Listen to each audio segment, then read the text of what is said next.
Subscribe करें और bell दबाएं ताकि कोई खबर रह न जाए।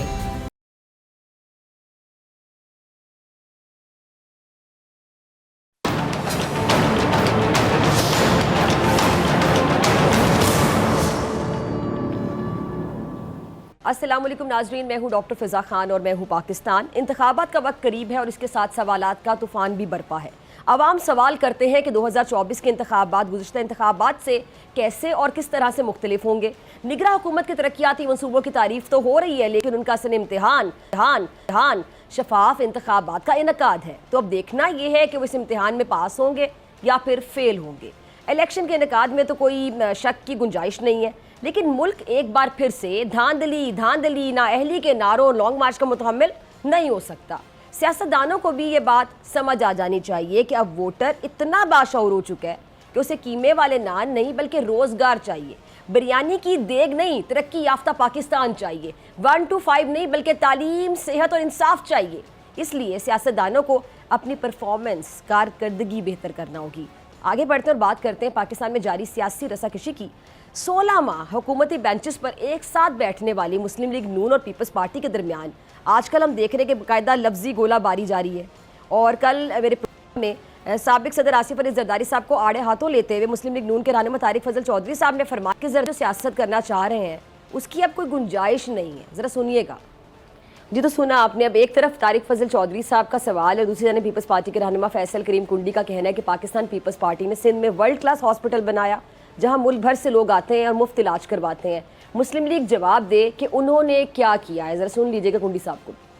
तो जब तक इंतखाबात नहीं हो जाते उस वक्त तक तनकीद के निश्तर बरसते ही रहेंगे, मगर कौन किसके साथ है कौन किसके खिलाफ है इस हकीकत का खुलासा इंतखाबात के बाद ही होगा। और पाकिस्तान की इस मौजूदा सियासी सूरत में बात करने के लिए मेरे साथ मौजूद है पीपल्स पार्टी के सीनियर रहनुमा कमर जमान कायरा साहब। बहुत शुक्रिया कायरा साहब वक्त देने के लिए। अच्छा कायरा साहब, कुछ दिन पहले एहसन इकबाल साहब ने पीपल्स पार्टी से सवाल ये किया था कि क्या पीपल्स पार्टी कह सकती है कि हम पाकिस्तान को कराची जैसा बनाएंगे। फिर कल तारिक फजल चौधरी साहब मेरे प्रोग्राम में थे, उन्होंने कहा कि जरदारी साहब जो सियासत करना चाह रहे हैं उसकी अब गुंजाइश नहीं है। उन्हें चाहिए कि अपनी पार्टी की परफॉर्मेंस पे बात करें, मुस्तकबिल की स्ट्रैटेजी बताएं जो उनके पास नहीं है। उन्होंने कहा वो एक सूबा ठीक नहीं कर सकते, मुल्क क्या ठीक करेंगे। क्या कहेंगे आप? ये उनका ख्याल है जी, उनका ख्याल अपनी जगह। हम तो बिल्कुल सूबा सिंध को जो उसका सेहत का निज़ाम है बिल्कुल वैसा सेहत का निज़ाम बनाना चाहते हैं। जो वहाँ पे इरिगेशन का निज़ाम है बिल्कुल वैसा ही इरिगेशन का निज़ाम हम पाकिस्तान में बनाना चाहते हैं। जिस तरह अब वहाँ पे सड़कों का नेटवर्क है वैसे ही बनाना चाहते हैं। जिस तरह वहाँ पे बेज़मीन किसान औरतों को ज़मीनें तकसीम की हैं, इसी तरह पाकिस्तान की किसान औरतों को हम ज़मीनें दे के उनके घर आबाद करना चाहते हैं। जिस तरह हमने मुसीबत में घिरे हुए सिंध के बासियों के लिए सिंध हुकूमत ने वहाँ पे रिहेबिलिटेशन का काम किया है, बिल्कुल उसी तरह करना चाहते हैं। जिस तरह बेनज़ीर इनकम सपोर्ट प्रोग्राम के ज़रिए हमने लोगों की अपलिफ्टिंग की है वैसा ही निज़ाम बिल्कुल देना चाहते हैं। कोई इसमें हिचकिचाहट वाली बात नहीं है। हम पाकिस्तान को एक मजबूत मुस्तहकम पाकिस्तान बनाने के लिए भुट्टो शहीद से लेके आज तक जो कुछ किया वो करना चाहते हैं, उसको आगे बढ़ाना चाहते हैं।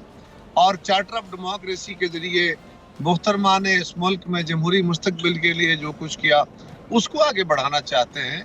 आसिफ जरदारी साहब की क़यादत में पीपल्स पार्टी की हुकूमत ने जो कमज़ोर तरीन इकॉनमी को लेके उसको आगे बढ़ाया, बिल्कुल वैसा ही निज़ाम देना चाहते हैं। कोई शक वाली बात ही नहीं है। ठीक है। अच्छा, तिलाल चौधरी साहब भी फरमा रहे हैं कि जी बिलावल अपना कद नवाज शरीफ से ऊंचा करना चाहते हैं। तो कायरा साहब, क्या पंजाब की सियासत वाकई इस तरह की है, ऐसी है कि वहाँ पर जीत के लिए आपको नून लीग को नीचे गिराकर आगे बढ़ना पड़ेगा? इस तरह की बातें क्यों की जा रही हैं नून लीग की जानिब से? तो उनसे पूछिए ना, मैं क्या कह सकता हूँ। तलाल चौधरी की बातों का क्या जवाब दूँ मैं? अब मैं ये कहूँ कि तलाल चौधरी बिलावल साहब पे तनकीद करके अपना काज बढ़ाना चाहते हैं तो ये तो मुनासिब नहीं होगा। इस तरह की गुफ्तगू अगर उन्होंने किया तो मुझे नहीं करनी चाहिए। सियासत बेसिकली दूसरी जमातों के मुकाबले में अपना नुक्ता नजर देना और दूसरों के ऊपर उनकी अगर कोई गलती है तो उसको उजागर करना, यही सियासत का एक वतीरा है। तनकीद करना और अपनी तशहीर करना, ये दोनों काम सियासत के अंदर होते हैं। यही हम कर रहे हैं। उनको अच्छा नहीं लगता वो उनका ख्याल है, ठीक है। अच्छा, आपने बड़ा अहम एक नुक्ता उठाया है कि तनकीद जब की जाती है, फॉर एग्जांपल अब इलेक्शन कैंपेन स्टार्ट हो गई हैं, इंतखाबात सर पर हैं, तमाम पार्टियां बाकायदा, बल्कि आप लोगों ने सबसे पहले जल्द से शुरू कर दिए, इलेक्शन कैंपेन शुरू कर दी, उसमें अपनी कारकर्दगी बताने की बजाय दूसरे पर ज़्यादा उंगली उठाई जाती है, दूसरे की जो उसने नहीं किया होता या उनके जो फ्लॉज हैं या जो उनकी बुरी परफॉर्मेंस है उसको दिखाकर जो है अपनी परफॉर्मेंस बेहतर बताई जा रही होती है। क्या अपना कद ऊंचा करने के लिए दूसरे को नीचा दिखाना ज़रूरी होता है? हमारी सियासत का शेवा बन चुका है, इस पर क्या कहेंगे? आपको यकीनन अफसोस होता होगा बतौर सीनियर सियासतदान। देखिए, किसी दूसरे की बुराई करना, उसके लिए तज़हीक का आमेज़ अल्फाज इस्तेमाल करना, ये माजी का जो वतीरे थे जिसको ख़त्म करने के लिए बिलावल साहब ने बाकायदा एक पूरा नैरेटिव दिया है, उस सियासत के तो हम कायल नहीं हैं। लेकिन सियासत में तनकीद करना, अपने दीगर जमातों का जो मंशूर होता है उस पर वो कितना अमल कर पाए और उस मंशूर के कुछ पॉइंट से वो पाकिस्तान को कैसे आगे बढ़ाना चाहते हैं, या हमारे मंशूर के ऊपर दीगर जमातों को जो नकद होगा, जो उनकी तनकीद होगी, वो उनका हक होगा कि वो पाकिस्तान के अवाम के सामने रखें कि जी पीपल्स पार्टी ने ये मंशूर दिया है, इसमें ये खामी है। वो हमारे मंशूर की तारीफें तो नहीं कर रहे होंगे, इसी तरह हम उनके मंशूर की तारीफें तो नहीं कर रहे होंगे। हम तो अपने मंशूर के निकात लोगों के सामने रखेंगे और अपने मुखालिफ ने अगर किसी मामले का सोल्यूशन दुरुस्त ना दिया तो उसका बयान रखेंगे। ठीक है, ठीक है। अच्छा, मौलाना फजलुर रहमान साहब की मुलाकातें हो रही हैं, तो आसिफ अली जरदारी साहब से कोई मुलाकात एक्सपेक्टेड है आने वाले दिनों में? आसिफ जरदारी साहब मुनासिब समझेंगे तो मीटिंग कर लेंगे, नहीं जरूरी होगा तो नहीं करेंगे। कोई जरूरी तो नहीं है कि सबकी मीटिंगें होंगी, जरदारी साहब पे डिपेंड यानी इस मुलाकात, ठीक है, मौलाना साहब और जरदारी साहब की मुलाकात का फैसला जरदारी साहब करेंगे, मौलाना साहब नहीं, है दोनों मिल के नहीं करेंगे? नहीं, मौलाना फजलुर रहमान साहब चाहेंगे वो कर लेंगे। आपने मुझसे सवाल किया, मैं अपनी जमात के बारे में कह सकता हूँ ना, बिलाशुबा मौलाना चाहेंगे वो भी कर लेंगे। वो जब उनकी ख्वाहिश होगी वो जरदारी साहब से। अच्छा, मौलाना साहब की बात हो रही है तो मौलाना साहब ने फरमाया, ठीक है कायरा साहब, मौलाना साहब की बात हो रही है, मौलाना साहब ने फरमाया कि हम इलेक्शन के लिए तो तैयार हैं मगर 2 सूबे बदअमनी की लपेट में, तो क्या इस सूरत हाल में इंतखाबी मुहिम जो है वो चलाई जा सकती है? समझ नहीं आ रही कि आखिर मौलाना साहब कहना क्या चाह रहे हैं। एक तरफ इलेक्शन के लिए तैयारी की बातें हो रही हैं और दूसरी जानिब कभी सख्त मौसम का जवाब दिया जाए, कभी बदअमनी की निशानदेही। ये मैं तो आप जितनी ही बात कर सकता हूँ क्योंकि मेरे पास इतनी ही इंफॉर्मेशन है। अब उनके इरादे क्या हैं इसके बारे में तो वही अपने इस ऑब्जर्वेशन की वजाहत कर सकते हैं। बज़ाहिर यूं ही है कि वो एक ही आर्गूमेंट के अंदर 2 बातें कह रहे हैं और दोनों ही दुरुस्त है। वो कह रहे हैं हम इलेक्शन लड़ना भी चाह रहे हैं, हालात भी खराब है। ये दोनों बातें अपनी जगह मोतबर भी हैं, लेकिन इसकी फर्दर वजाहत मैं तो तनकीद कर सकता हूँ, उनके ऊपर अपना नुक्ता नजर दे सकता हूँ, लेकिन मेरे ख्याल इसका जवाब आप मौलाना फजलुर रहमान साहब या उनकी जमात से लीजिए। आपकी पार्टी ने सबसे पहले इस चीज़ को हाईलाइट किया कि कुछ लोग फेवरेट भी हैं, किसी को आप लोग फेवरेट कहते रहे, अपने लिए लेवल प्लेइंग फील्ड ना होने का शिकवा करते रहे, और साथ के कुछ जमातें इलेक्शन से भागना चाहती हैं, राह फरार इख्तियार करना चाहती हैं। तो अभी भी आपको लगता है कि किसी के पास लेवल प्लेइंग फील्ड ज़्यादा है या कोई ना कोई ज़्यादा फेवरेट है, और कोई ऐसा भी है जो इलेक्शन से भागना चाहता है, कोई जमात? डॉक्टर साहब भाई, ये जो बात है मैंने बहुत सारे चैनल्स पे कही है, आपके भी शायद प्रोग्राम में ये बात मैं ऑलरेडी कर चुका हूँ कि हमारी ऑब्जर्वेशन बैन ही वो थी किसी लाडले के लिए, किसी फेवरेट के लिए, लेवल प्लेइंग फील्ड के लिए एग्जैक्टली, बल्कि उससे कम थी जो पाकिस्तान के मीडिया ने बाय लार्ज मियां साहब की वापसी पे, उनके एस्टेब्लिशमेंट के करीब होने पे, उनको फेवर करने पे जो बहुत सारी तनकीद लिखी गई, बोली गई, की गई, वही मोर और लेस बल्कि उससे कम तनकीद हमारी तरफ से हुई है। सो ये कोई हमारा ऐसा नहीं है कि हम कोई आउट ऑफ ब्लू बात कर रहे हैं, वही ऑब्जर्वेशन हालात की हमारी है जो आपकी भी है, सारे बाकी मीडिया की भी है, दीगर जमातों की भी है। अच्छा कायरा साहब, आप तो पंजाब की सियासत पे भी गहरी नज़र रखते हैं, लेकिन अगर हम सिंध की बात करें तो सिंध पीपल्स पार्टी का गढ़ है। जिस तरह पंजाब को नून लीग अपना किला समझती है, सिंध का आप लोगों का गढ़ है, आप लोगों का किला है। सिंध में भी आप लोगों के खिलाफ इत्तेहाद बन गया पीपल्स पार्टी के खिलाफ, लेकिन पीपल्स पार्टी क्या अकेले उस पूरे इत्तेहाद का मुकाबला करेगी? पीपल्स पार्टी को अपनी परफॉर्मेंस पे इतना एतमाद है कि तमाम जमातें मिलकर भी पीपल्स पार्टी को हरा नहीं सकती, शिकस्त से दुचार नहीं कर सकती? देखिए, मैं इन जमातों की वहाँ स्ट्रेंथ के बारे में कुछ कहना मुनासिब नहीं समझता। किसी भी जगह पे किसी अपने खिलाफ बनने वाले इत्तेहाद को बिल्कुल लाइट नहीं लेना चाहिए। पीपल्स पार्टी इसको बड़ा सीरियसली देख रही है। इत्तेहाद बनाना सियासी जमातों का हक है। इत्तेहाद बाहर से बनाए जाएं जो माजी में बनाए जाते रहे और अब भी उसके डांडे मिलते हैं। तो इत्तेहाद बनाए जो जाते हैं, जो खुद बनते हैं, वो तो सियासी अमल का हिस्सा है, बिल्कुल बनने चाहिए। और जो बनवाए जाते हैं वो माजी में भी बनवाए गए और वो नुकसानदेह साबित हुए, आइंदा भी बनेंगे तो नुकसानदेह होंगे। जहाँ तक ताल्लुक मुकाबला करने का है तो ये अर्ज है कि उसका सबसे बड़ा गेज ना मेरी गुफ्तगू है, ना पीपल्स पार्टी का क्लेम है, ना आपके प्रोग्राम है, ना हमारे मुखालिफिन के दावे हैं, बल्कि उसका सबसे बड़ा जो फोरम है या उसका जो बैरोमीटर है वो अवाम की राय है। और रिसेंटली अवाम की राय लोकल बॉडीज इलेक्शन के जरिए आई है और उसका जो सेकंड फेज आया वो है, और उसके बाद उसके जो बाय इलेक्शंस हुए, इन तीनों फेजेस में सिंध के अवाम ने, अर्बन हो या रूरल सिंध, भरपूर तरीके से पीपल्स पार्टी को सपोर्ट किया है। अच्छा, पंजाब में क्या कहाँ पोजीशन देख रहे हैं आप पीपल्स पार्टी की? क्योंकि बहुत से लोगों की ये राय है कि पंजाब में पीपल्स पार्टी की जो पोजीशन है वो काफ़ी वीक है और पीपल्स पार्टी को बड़ा काम करने की ज़रूरत है। क्या इत्तेहाद या कोई सीट एडजस्टमेंट, इस हवाले से कोई खबर? पीपल्स पार्टी को बहुत काम करने की ज़रूरत है, इसमें कोई दूसरी राय नहीं है और हम करना शुरू कर रहे हैं, ऑलरेडी कर रहे हैं।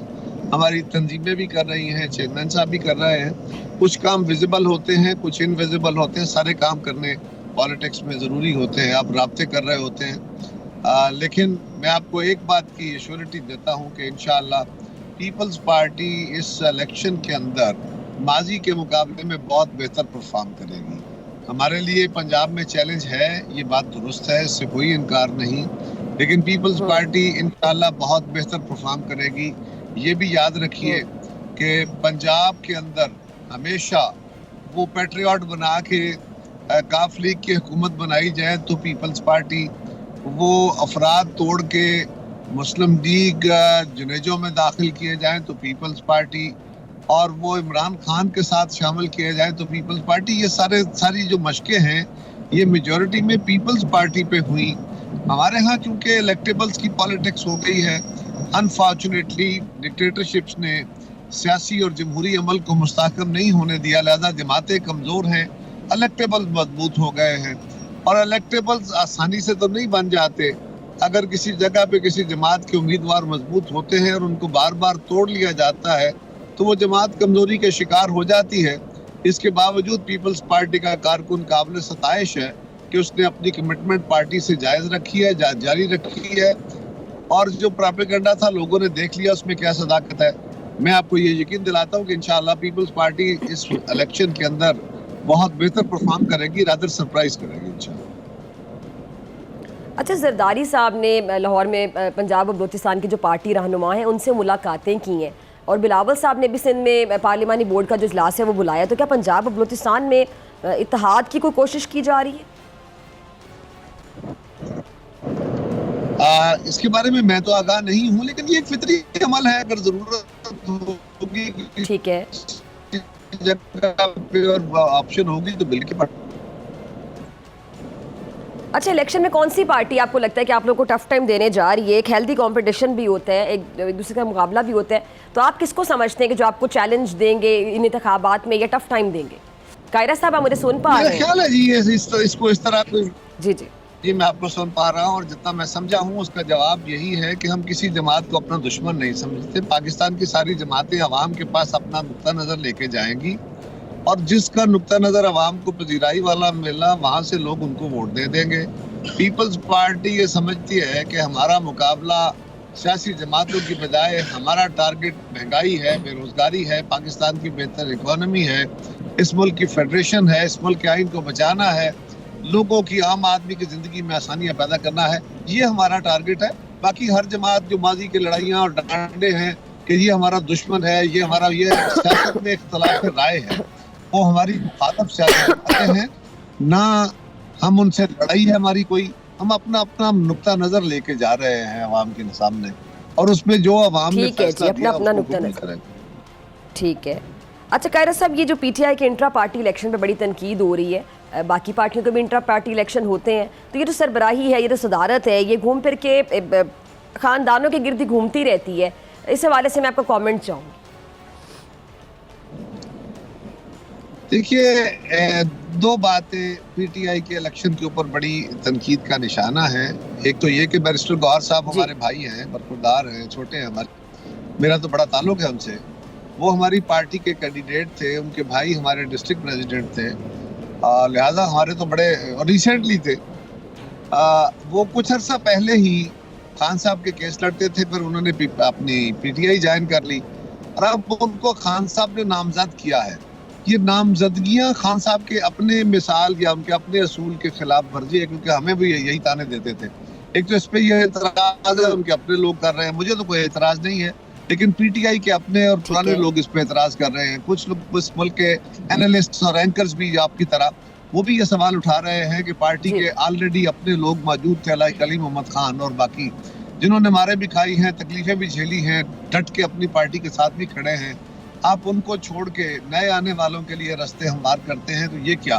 दूसरा ये है कि अगर आप इस इलेक्शन के अंदर जो होता है ना जी, अनअपोज्ड होना, ये कोई अचंभे की बात नहीं है, लेकिन अगर कोई लोग कानून को मतलूब हैं और वो इश्तिहारी हैं, अदालतों से एब्सकॉन्डर हैं, तो उन एब्सकॉन्डर को आप उनके नॉमिनेशन भी लेते हैं, आप उनको डिक्लेयर भी कर देते हैं, तो एब्सकॉन्डर्स तो जाके नॉमिनेशन फाइल नहीं कर सकते। ये जो पार्टियां होती हैं, इनका जो इलेक्शन कमीशन है वो सपोज किया जाता है कि उसी इलेक्शन कमीशन की तरह बिहेव करेगा जिस तरह पाकिस्तान का इलेक्शन कमीशन करता है। लिहाजा एब्सकॉन्डर्स को अपना नॉमिनी बनाना वो एक बहुत मशकूक अमल है और उस पर एतराज पीटीआई के अपने लोग ज्यादा कर रहे हैं।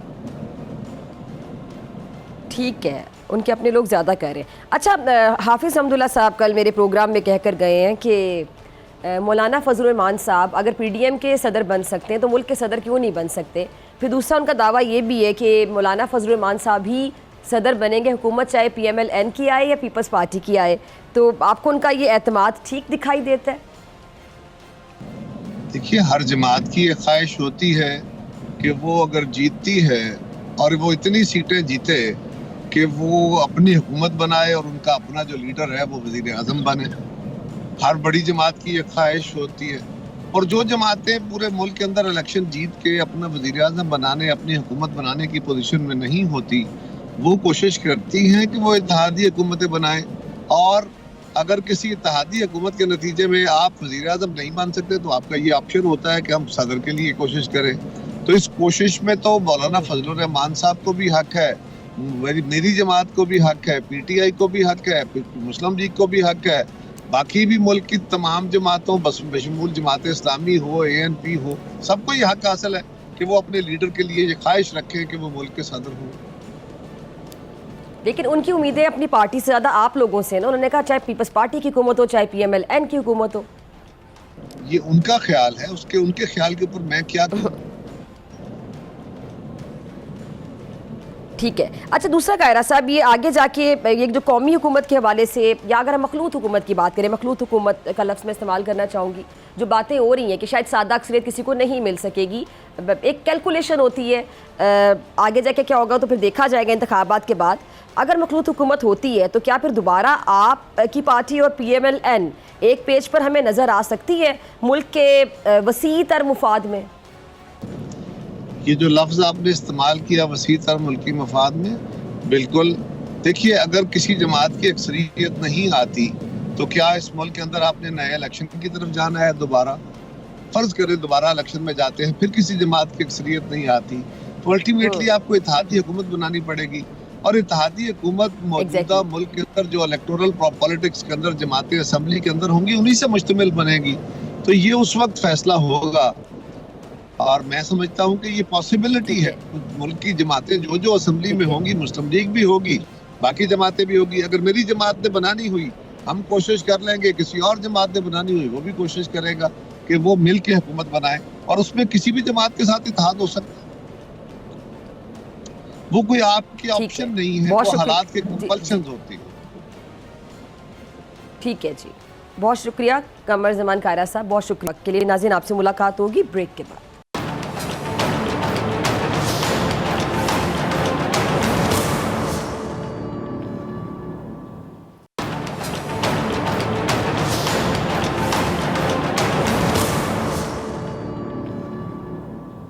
वेलकम बैक नाजरीन। मेरे साथ मौजूद हैं सीनियर तज्जियाकार सहाफ़ी सुहेल बड़ाई साहब। बहुत शुक्रिया आपका ज्वाइन करने के लिए। सुहेल बड़ाई साहब, हमने देखा है कि मुस्लिम लीग नून में जो पार्टी टिकटों की तकसीम है उस पर बाकायदा तकसीम ही नज़र आ रही है, यानी नाराज़गियाँ नज़र आ रही हैं, किसी की क्या राय है, किसी की क्या। राना सनाउल्लाह साहब ने खुलकर इस बात का भी इजहार किया कि जिस तरह दानियाल अजीज़ साहब और एहसन इकबाल साहब के दरमियान मसला जो है वो नारोवाल सीट पर है, तो क्या इलेक्शन से पहले कोई इस्तेहकाम नज़र आएगा या लोग आपस में इख्तलाफात का शिकार पार्टियों को वोट देंगे कैसे? मेरा ख्याल है कि ये सॉर्ट आउट कर लेंगे। देखिए, एहसन इकबाल और दानियाल अजीज की अलग अलग सीटें हैं, डिस्ट्रिक्ट पे झगड़ा है, तो वो डिस्ट्रिक्ट का रिजॉल्व कर देंगे, आधा आधा दे देंगे। तो मेरा नहीं ख्याल ये आपस में लड़ेंगे, क्योंकि इनको सारे बड़े सियाने हैं, बड़े पुराने सियासतदान हैं, इनको पता है कि इसका नुकसान हो। ठीक है।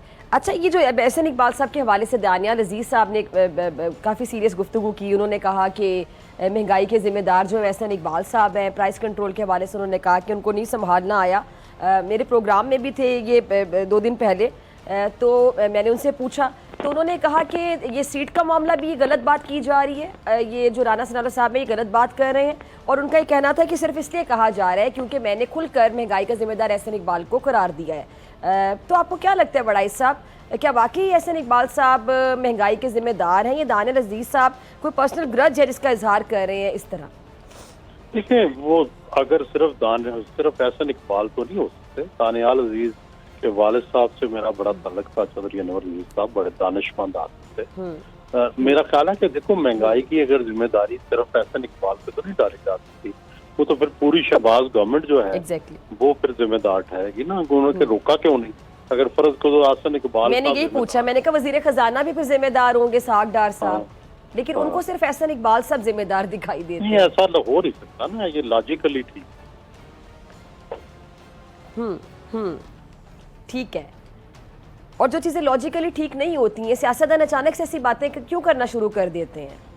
बस वो उनको पॉलिटिकली सूट कर रही होती हैं। लॉजिकली जो चीज सूट ना करे वो ठीक भी नहीं होती। ठीक है।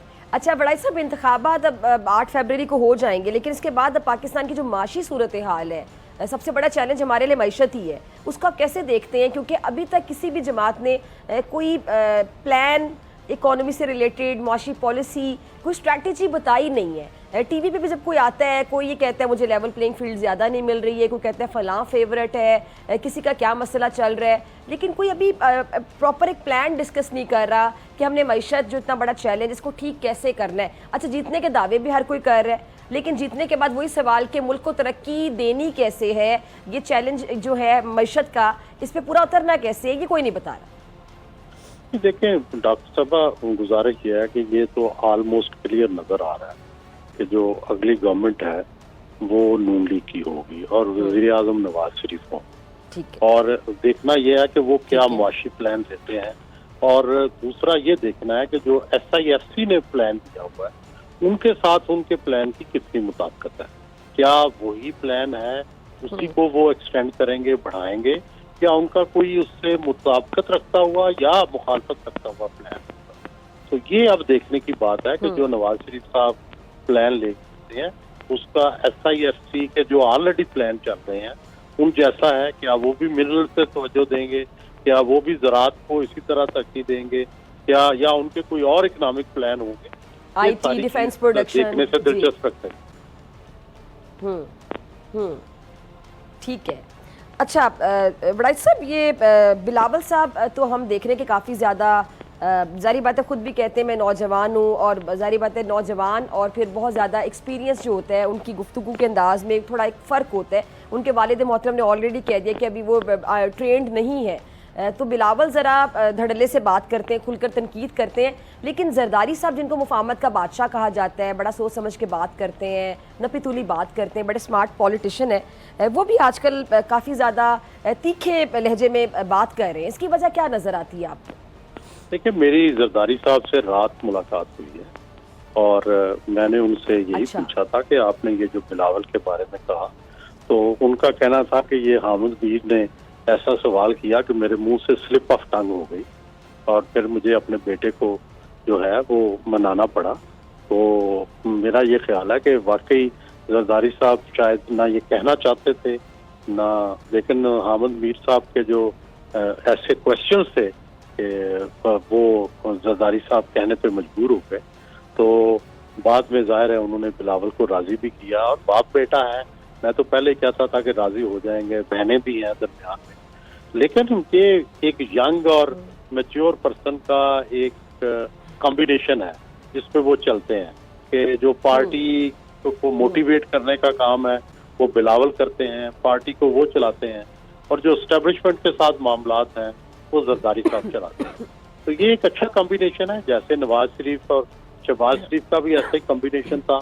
हम देखते थे कि शहबाज शरीफ एस्टेब्लिशमेंट से मुज़ाकरात करते थे और नवाज शरीफ पीछे से लीडरशिप चलाते थे।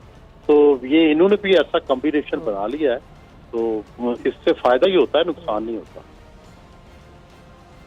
ये कॉम्बिनेशन स्मार्ट कॉम्बिनेशन होता है, ठीक है। यानी आपकी बात का मतलब मैं ये समझूं कि जैसा गुफ्तगू आपकी हुई जरदारी साहब से, जो उन्होंने फरमाया कि स्लिप ऑफ टंग था, और हामिद मीर साहब ने सवाल ऐसा पूछा कि उन्होंने जवाब दिया, बाद में उन्होंने बिलावल को मनाया बाकायदा, क्योंकि बिलावल नाराज़ हो गए थे वालिद से। तो यानी ये जो सारा मामला था ये उलझाया हामिद मीर साहब के सवालात ने। नहीं, हामिद मीर साहब ने अच्छे सवालात किए ना, जिसकी वजह से जरदारी साहब फंस गए। ये तो इंटरव्यू का की कामयाबी होती है। एग्जैक्टली, ठीक है।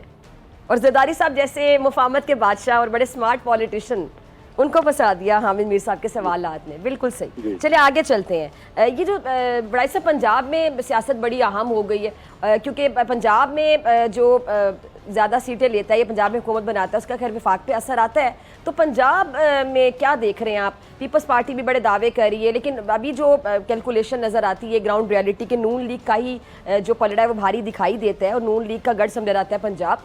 और सिंध में भी हम देख रहे हैं कि सिंध में जो तमाम जमातें इत्तेहाद बना रही हैं, पीपल्स पार्टी का जो गढ़ समझा जाता है सिंध, तो अगर सिंध भी पीपल्स पार्टी के हाथ से निकल जाता है, क्या पीपल्स पार्टी इस बात को महसूस कर रही है कि ऐसा होने जा रहा है? तभी बार बार ये कहा जा रहा है कि लेवल प्लेइंग फील्ड हमारे पास नहीं है, हम कॉर्नर्ड है, या ज़्यादा किसी को अहमियत दी जा रही, कोई ज़्यादा लाडला है या ख़ास है? देखिए, एक तो ये चंद दिनों के बाद के ये तब्दीली आ गई है कि आप पीपल्स पार्टी काफ़ी पुरयकीन हो गई है कि सिंध में उनकी हुकूमत बन जाएगी। तो ये एक तब्दीली आई है पिछले 10-15 दिन। दूसरी बात यह है कि ये यकीनी है कि जो अगर इलेक्शन जिस तरह के प्रोसेस चल रहा है, तो इस प्रोसेस में नून को ही पंजाब में कामयाबी मिलेगी। लेकिन सवाल असल में ये है डॉक्टर साहब कि क्या नून तो हमेशा से ये करती आई है कि या हमजा साहब या शहबाज साहब या अब मरियम साहबा, क्या इनमें से किसी को वजारत आला मिलेगी? इस पे जरा सवालात हो रहे हैं। कहा यह जा रहा है कि अगर नवाज शरीफ साहब को वजारत उज़्मा मिली तो फिर उनकी फैमिली में से कोई शायद वजीर आला जो है वो ना बने, और इनकी फैमिली से कोई बाहर बने, या कोई नून लीग का लॉयलिस्ट होगा, और जाहिर है एस्टेब्लिशमेंट की मर्जी भी उसमें शामिल होगी। तो एस्टेब्लिशमेंट की मर्जी और नून लीग की जो है दोनों की सलाह मशवरे से ये बनेगा, क्योंकि जाहिर है ये ऑप्टिक्स अच्छे नहीं जाएंगे अगर उसी फैमिली का कोई चीफ मिनिस्टर बन गया। ठीक है। अच्छा, ये मौलाना साहब के हवाले से हाफिज़ अहमदुल्ला साहब ने बड़ा दावा किया कि मौलाना साहब सदर बनेंगे, और चाहे PPMLN की हुकूमत हो या पीपल्स पार्टी की हुकूमत हो, सदर मौलाना फजलुर रहमान होंगे। और ये मेरे प्रोग्राम में भी कहकर गए हैं ये वड़ाइच साहब के मौलाना साहब जब PDM के सदर बन सकते तो मुल्क के सदर क्यों नहीं बन सकते? आपको लगता है कि मौलाना साहब सदर बन जाएंगे, और उनकी देरीना ख्वाहिश भी है? देखिए, सदर के लिए कैंडिडेट जो है वो आसिफ जरदारी साहब है। तो आसिफ जरदारी साहब और फजलुर रहमान का मुकाबला होगा। देखें कि अगर पीपल्स पार्टी ज्यादा सीटें ले जाती है तो फिर जाहिर है मौलाना फजलुर रहमान का सदर बनना मुश्किल होगा, और अगर JUI सीटें ले जाती है तो JUI का बन जाएगा। लेकिन मुझे लगता है कि जरदारी साहब बनेंगे। और दूसरा एक और बात है, रियासत पाकिस्तान जो है ना, उसमें पीपल्स पार्टी का वोट तो हर जगह है, JUI का पंजाब में वोट ही बहुत कम है, शायद कोई एक भी सीट वो नहीं जीतते। एक ही सीट लश्कर जंगवी जीतती है जो कि थोड़ी बहुत आइडियोलॉजिकली उनसे मिलती है, लेकिन बाकी पूरे पंजाब में उनकी कोई एक सीट भी नहीं होती। और या तो अब दूसरी तरफ पीपल्स पार्टी जो है उसकी चारों सूबों में सीटें भी होती हैं, चारों सूबों में उसका वोट बैंक भी है। दूसरा ये है कि जो सदर होता है ये एक सेरेमोनियल होता है, और इस असल मसला तो ये होता है कि बाकी दुनिया को आप क्या मैसेज दे रहे हैं। तो मौलाना फजलुर रहमान का माजी में तालिबान से भी लिंक रहा है, माजी में एंटी अमेरिकन भी वो बयानात देते रहे हैं। तो ये सारी चीजें जो हैं क्या वो काबिल कबूल होंगे, इस पर बड़े माकूल जो है वो सवालात मौजूद हैं। तो देखना ये होगा कि क्या उन सवालात के बावजूद भी वो सदर के कैंडिडेट बन सकते हैं, और क्या हमारी मुक्तदरा और इंटरनेशनल मुक्तदरा उन्हें कबूल करेगी। ठीक है, और ये सब चीज़ें उनके जहन में भी होंगी, लेकिन वो शायद कॉन्फिडेंट हैं कि इस बार वो सदर बनेंगे। जी मैं वही कह रहा हूँ ना कि मुकाबला होगा। देखें जरदारी साहब भी अपने कार्ड खेलेंगे, ये भी खेलेंगे, देखें कौन किसके कार्ड चलते हैं। मैंने तो यही सुना है कि जरदारी साहब की और नून लीग की कोलिशन होगी। अच्छा, ये अभी एक दूसरे पर जो तनकीद बड़ाई साहब, 16 महीने इकट्ठे इन्होंने हुकूमत की मुल्क के वसी तर मुफाद में, जिसका हमारे सियासतदान बताते हैं आगे भी इकट्ठे हो मुफाद में हम एक पेज पर आ गए। ठीक है, वही मैं पूछना चाह रही थी कि आगे जाके भी मुल्क के वसी तर मुफाद में अवाम के लिए ये अगर एक पेज पर आते हैं, तो अभी ये जो एक दूसरे पर इतनी लफ्जा गोलाबारी चल रही है, जैसे अच्छा, फिर उसमें एक और चीज भी होती है, वो ये होती है बड़ाई साहब की, जब जी ठीक है, आप सीनियर सहाफ़ी हैं, सॉरी मैं सियासतदान कहने लगी थी, सीनियर आप सहाफ़ी हैं, तमाम खबरों पे नज़र रखते हैं, बहुत अरसे से कवर करें इन चीज़ों को। मैं ये समझना चाह रही हूँ कि जब मखलूत हुकूमत होती है, ये मिलजुल कर हुकूमत करते हैं, जैसे पीछे हमने 16 महीने का एक एक्सपेरिमेंट देखा, बाकायदा एक तजर्बा था, उसमें होता ये कि ये जिम्मेदारी कोई कबूल नहीं कर रहा होता। जैसे कि अभी जब सवाल पूछा जाता है तो ये कहते हैं ड्राइविंग सीट पर नून लिख थी, उनसे पूछा जाए, बाकी सब गाड़ी में बैठ के बस सैर कर रहे होते हैं, झूले ले रहे होते हैं, जो ड्राइविंग सीट पे सिर्फ वही आंसरेबल है। फिर जिम्मेदारी भी तो सबको उठानी चाहिए। जी बिल्कुल ठीक है, आप ठीक कह रही हैं, सबकी जिम्मेदारी होती है, काबीना की जिम्मेदारी होती है। ठीक है, बहुत शुक्रिया सोहेल बड़ाई साहब, बहुत शुक्रिया आपके वक्त के लिए। मुलाकात होगी ब्रेक के बाद, और ब्रेक के बाद बात करेंगे मईशत के हवाले से।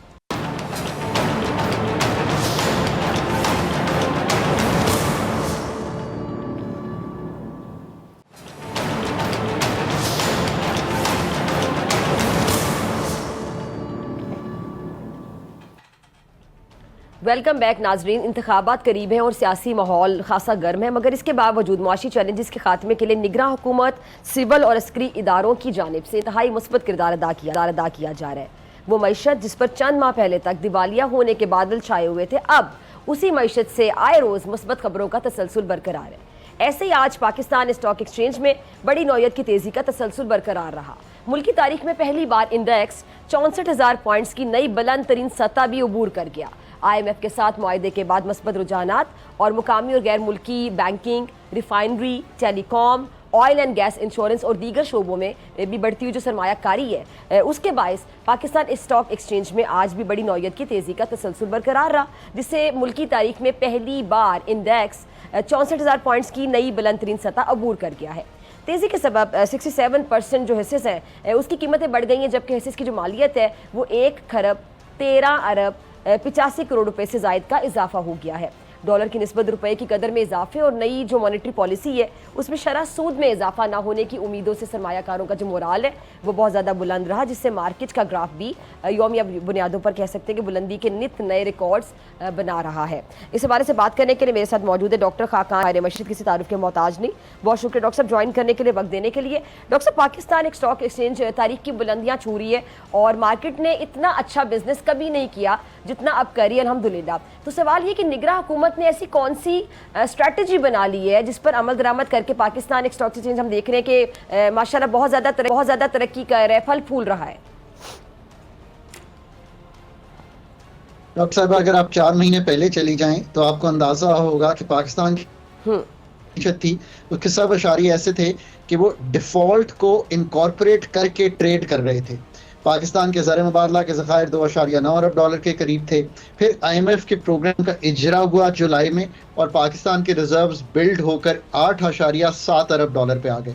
ये सबसे बड़ा सिंगल पॉइंट था जिस एडजस्टमेंट ने पाकिस्तान की जो कारोबारी शख्सियात थी उनको एक तकवीत फराहम की कि प्रोग्राम आ गया है, डिफ़ॉल्ट का ख़तरा जो है वो बिल्कुल चला गया है। फिर ये प्रोग्राम का पहला रिव्यू हो गया 30 सितंबर को, एक स्टाफ लेवल एग्रीमेंट हो गया। उम्मीद तो ये थी कि दिसंबर में ही ये $700 मिलियन आ जाते, अब वो शायद जनवरी में बात चली गई है। लेट्स होप कि जनवरी में ये बोर्ड अप्रूवल आ जाए। इसके अलावा आपने ये देखा कि पाकिस्तान की जो एस्टैब्लिशमेंट है उसने 3-4 काम बड़े क्लियर किए जिसने सिग्नल किया टू द मार्केट कि they are serious about things. Number 1 smuggling को रोकना, नंबर 2 पाकिस्तान में जो होर्डिंग हो रही थी उस पर, जैसे फॉर एग्जांपल शुगर की होर्डिंग बहुत हो रही थी, कीमत बहुत ऊपर चली गई थी, उसको रोका। तीसरा डी डॉलराइजेशन, इससे मतलब यह है कि एक तीसरी मार्केट काम कर रही थी जो कि एक ऐसी मार्केट थी जो इलेजिटिमेट थी, इलिसिट मार्केट थी, इरेगुलर मार्केट थी, उसको ख़ात्मा किया गया। सो पाकिस्तान के ज़र मुबादला की जो मार्केट्स हैं उसमें जो आप देखें थोड़ी सी तकवीत आई है, रेमिटेंसेस बेहतर हुई, थोड़ी सी एक्सपोर्ट्स भी पिकअप की हैं। और लास्टली अफगान ट्रांजिट ट्रेड पे एनफोर्समेंट मेजर्स भी लिए गए और रेगुलेटरी मेजर्स भी लिए गए। ये दूसरा जोश था। तीसरा भी एक जोश है, वो ये है कि ये कहा जा रहा है कि पाकिस्तान को इन्वेस्टमेंट डेस्टिनेशन पिच किया जाए दुनिया भर में। I think that's a very positive sign. मैं हमेशा कहता हूँ कि पाकिस्तान में जब तक हम इन्वेस्टमेंट टू जीडीपी, और डॉक्टर साहिबा याद रखिए जिस मुल्क ने तरक्की की है पिछली 2-3 दिहाइयों में, उनमें वन कॉमन फैक्टर है, उनका इन्वेस्टमेंट टू जीडीपी 25 से 35% होता है। हमारा आज 14% भी नहीं है जो पिछला मालियाती साल ख़त्म हुआ। सो एफडीआई की कोशिश की जा रही है, प्रोजेक्ट्स पुट किए जा रहे हैं, एसआईएफसी एक पाकिस्तान का मंजरनामा पेश करने की कोशिश कर रही है, पाकिस्तान के जो रेकोडेक का प्रोजेक्ट है उसकी इवैल्यूएशन हुई है।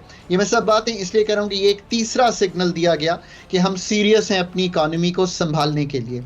पर याद रखिए कि ये जो काम है, ये जो काम से मतलब अंग्रेज़ी वाला काम है, ये एक तसलसल में बदलना चाहिए कि हमें जो कलीदी काम है, अभी भी जो एनर्जी सेक्टर से गुफ्तो शनीद आ रही है वो अच्छी नहीं है, क्योंकि बहुत बड़ा खसारा 500-600 अरब से लेकर 900 अरब का खसारा इस साल आना है। प्राइवेटाइजेशन स्लो है और अब ये भी कहा जा रहा है कि कुछ प्राइवेटाइजेशन मुश्किल दिखाई दे रही है।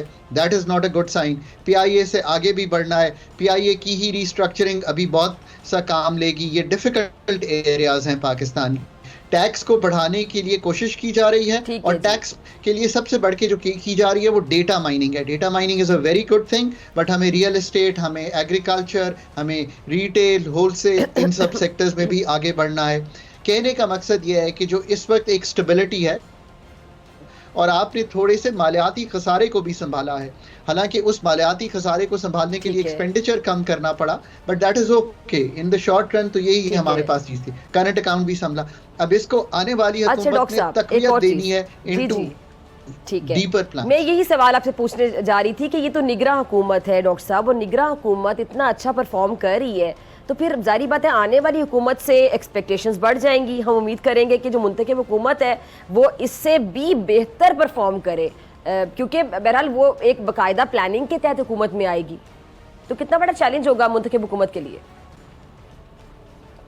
डॉक्टर साहब, ना सिर्फ बड़ा चैलेंज है, कॉम्प्लेक्स चैलेंज है और ब्रॉड चैलेंज है। एनर्जी सेक्टर में भी चैलेंज है, ग्रोथ यानी कि पाकिस्तान की शरह नमू को बढ़ाने का भी चैलेंज है, एक नया आईएमएफ का प्रोग्राम करने का भी चैलेंज है, टैक्स की बेस बढ़ाने का चैलेंज है।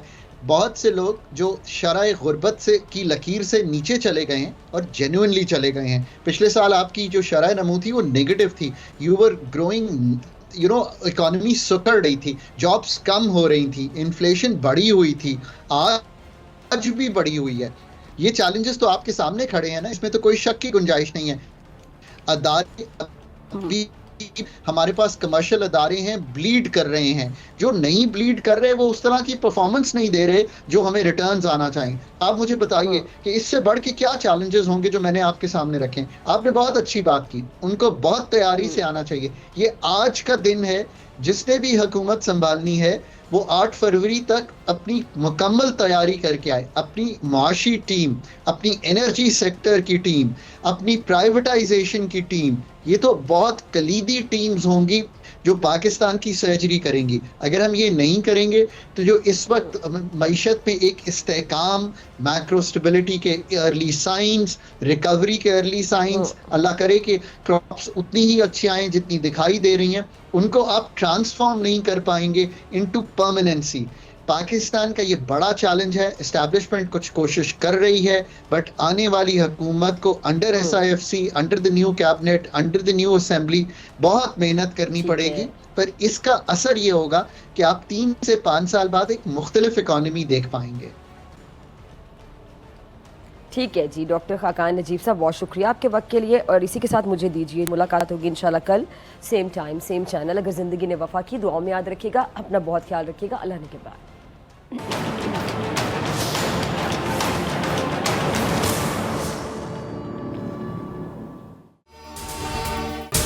अगर आपको ये वीडियो पसंद आई तो सब्सक्राइब करें और बेल आइकन पर क्लिक करें। सब्सक्राइब करें और बेल दबाएं ताकि कोई खबर रह न जाए।